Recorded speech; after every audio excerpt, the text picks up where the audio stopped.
Hi folks, Uncle Troy here. Just a quick update before the video. If I've timed this correctly, this will be uploaded on November 18th, 2011, which is exactly 1 year after my very first Minecraft related video. And I've recently done a couple of celebration special episodes recently. My 100th YouTube video, my 100th Minecraft video. So I'm not going to make a real big deal out of my 1 year anniversary of uploading Minecraft videos. I just figured I'd mention it in passing. Today is also the day that the full version of Minecraft is supposed to come out, so I'm hitting the refresh button on the website over and over and over again. And based on the error messages I'm getting, so are the rest of you. So instead of any new content from new Minecraft, you're going to see some old 1.8.1 content where I'm playing a random 1.8.1 world and just trying to have some fun. And while I'm doing it, I'm also telling the story of how I got this scar on my arm, which unfortunately just does not show up very well on the camera here. But trust me, that's a mean, scary, wicked scar. I am constantly scaring children with it, and even my coworkers at work, because I'll see one of them, leaned over on the desk, and I'll say, "Hey, you don't want to lean over like that. See what happens when you lean like that?" Which is, of course, a lie. I was born this way with a little carpal tunnel, or excuse me, cubital tunnel groove that was too small, so every time I'd bend my arm like this, the hand would go numb. That's a bad thing. So I'm continuing to tell that story. And I'm continuing to play Minecraft and just having a grand old time. But it is my 1 year Minecraft anniversary, so I wanted to say something about it. So thank you for watching my Minecraft videos. I appreciate it. And on with the show. Bye. Hello there once again. This is Uncle Troy playing a little Minecraft. We're in Minecraft Beta 1.8.1, killing time until the official release comes out. And I am down here exploring deep, dark, mysterious caves, getting attacked by skeletons, and generally having a grand old time. So I was telling the story of how I got some scars on my arm, and which resulted in me telling the story of how I found out I had diabetes, which resulted in the story of how I noticed some numbness in a few fingers of one of my hands. Okay, so when I was a young man, I had to go get my tonsils taken out, and that was a bad experience for me, and it pretty much caused me to decide I never wanted to have surgery ever again for anything. I mean, life-threatening or not. So when they told me that I needed surgery to fix what was wrong with the nerves in my arm, I was nervous, and I seriously thought, okay, how bad is it going to get on my arm? I mean, am I going to lose my hand? They're going to have to cut off my arm, what? Because, I was seriously considering, well, I'll just not have this condition treated if it's not going to be too bad, because I want to avoid surgery. So I started talking to him, and he's like, well, right now it's not too bad. The pain's not too bad. And I'm like, pain? What pain? This doesn't hurt at all. Hello, Mr. Zombie.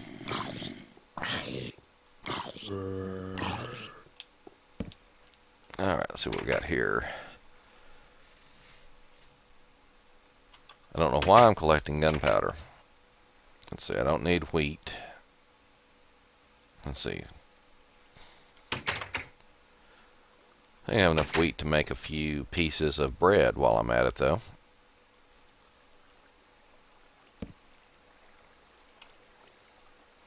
Alright, 25 bread. But the doctor, assured me that that surgery was not the way I remembered it, and none of the bad things that happened to me during having my tonsils out would happen to me during the arm surgery. And besides, what was so bad? Where did you come from? But besides, what was so bad about your tonsil surgery that it just killed you on or spoiled you on all surgeries. So I told him a story about when I was about 10 and I had tonsillitis, an infection of the tonsils. And back then they would say, well, if you have more than, say, 2 or 3 cases of tonsillitis in, say, a year, you probably need to go ahead and have your tonsils taken out. So I had about 3 or 4 cases of tonsillitis that year. And in fact, when they scheduled, back to the mine shaft where we don't want to be, when they scheduled me for surgery to have my tonsils removed, they had to delay it because I had another bad case of tonsillitis. And apparently when you're having tonsils removed to stop them from becoming infected, you can't do it while they're infected. That makes no sense to me, but what do you know? But they said, now, but having your tonsils out will be great. You'll get to go to the hospital, you'll meet all sorts of new interesting people. And I'm like, well, so far you're not really selling me. And you'll get to eat all the ice cream you want. And I said, hello? And they said, yeah, you get to lay in bed and you get to eat all the ice cream you want. And I'm like, okay, I'm sold. Because there's one thing I liked, even as a young man, was laying in bed and eating ice cream.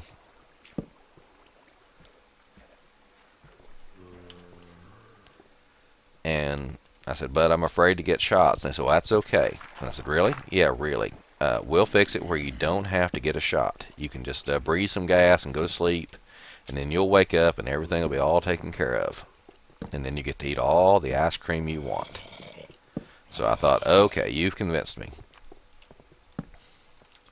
So they took me to the hospital and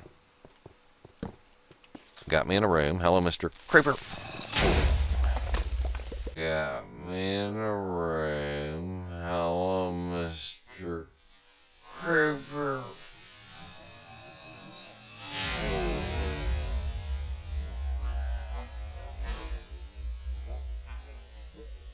Got me in a room. Hello, Mr. Creeper.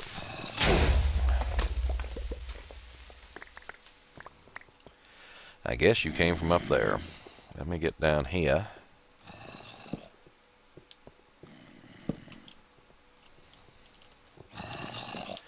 Hello.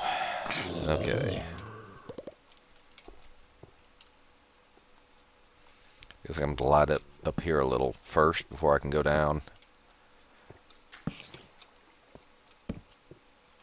I don't want to get too high because I hear little baby spiders. Okay, I know officially they're known as cave spiders. They're not baby spiders. Okay, all that, I don't think it went anywhere.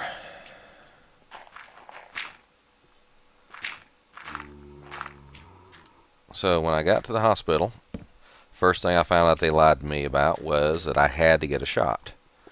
In fact, while they had arranged for me to get my anesthetic through, breathing a nice anesthetic gas, apparently there's a calm you down so you don't freak out while you're, oops,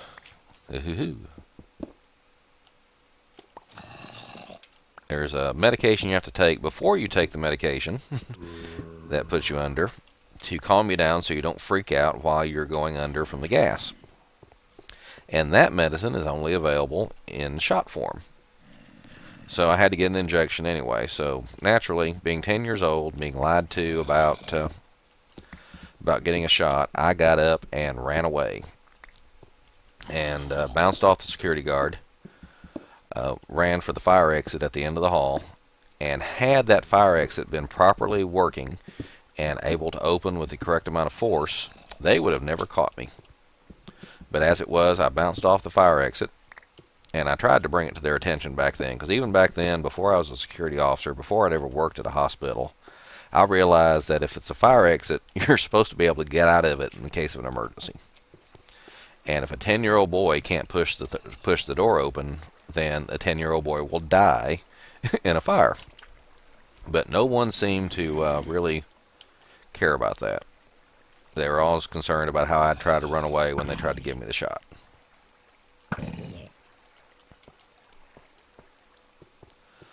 But finally the shot kicked in, and things started getting all weird and woozy. And then, alright, I've got just no choice. I'm going to have to go up here into this mine shaft, aren't I? Does this go anywhere? Have we checked this out already?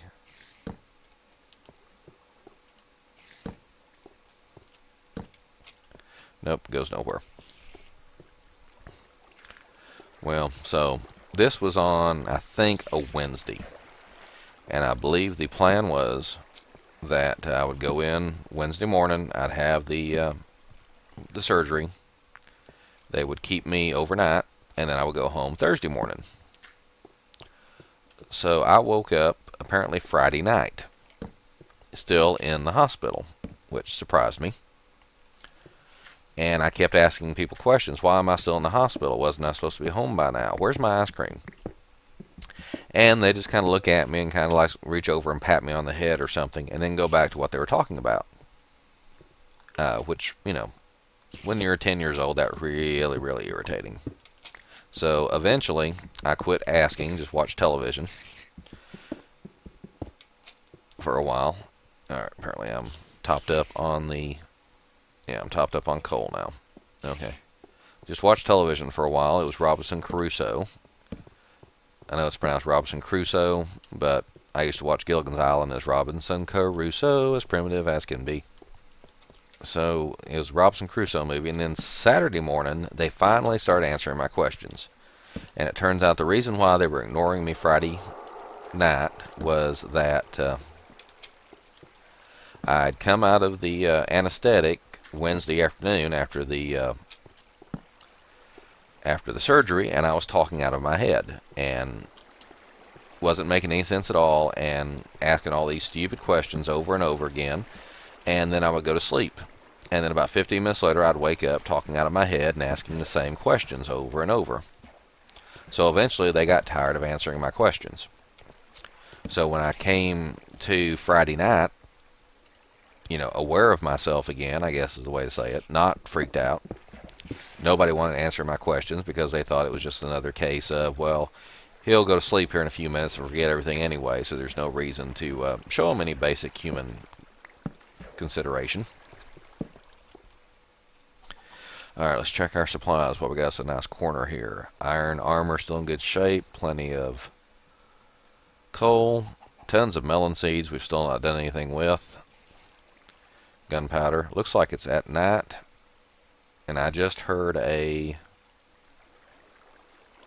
chicken, so I'm going to assume we're near the surface.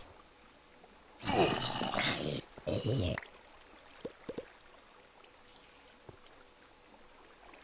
assume we're near the surface and can probably get out with this water here. Yeah, I think I see something up there.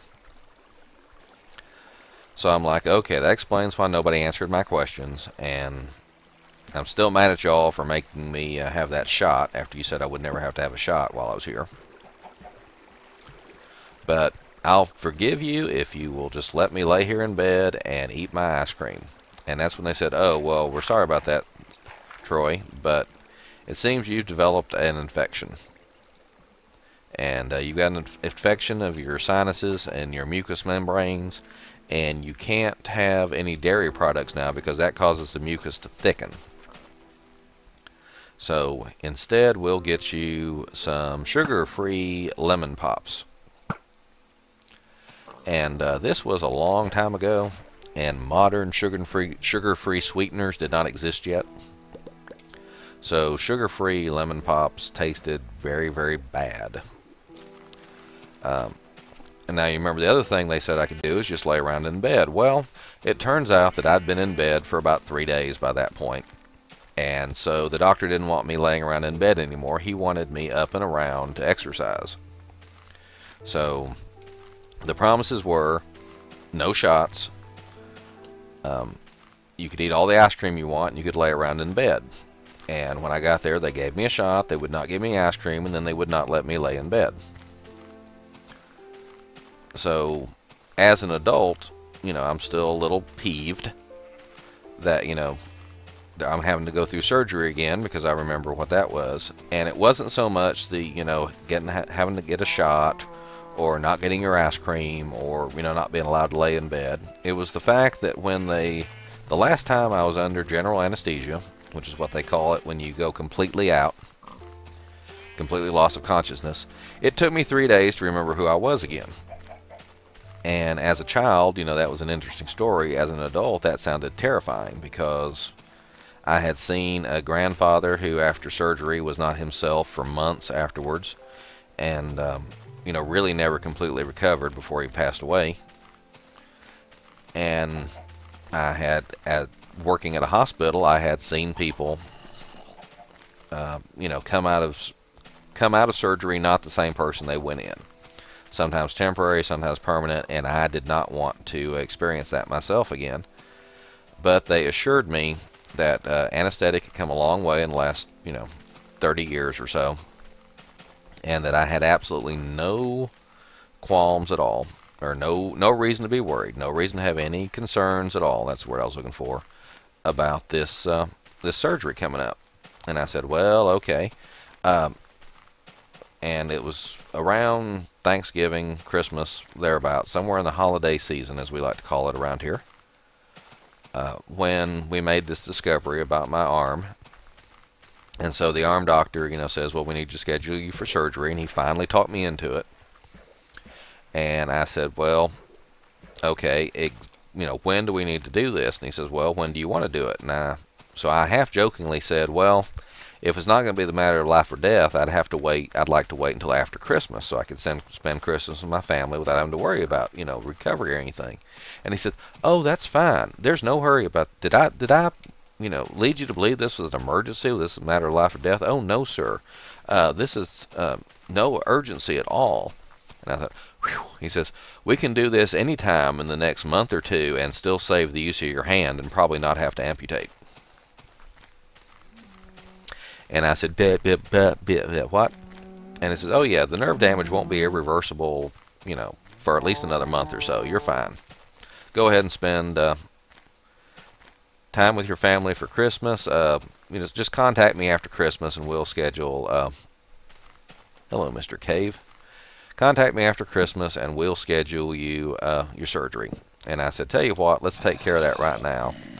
So his office, of course, was closed, and he wasn't doing any surgeries.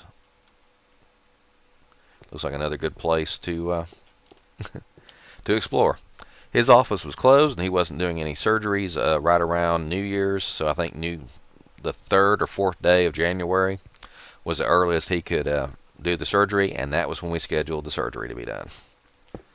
So I think that's a good place to end the story right here. We will take up there when we come back to playing Minecraft. This is Uncle Troy signing off. Please have a good night.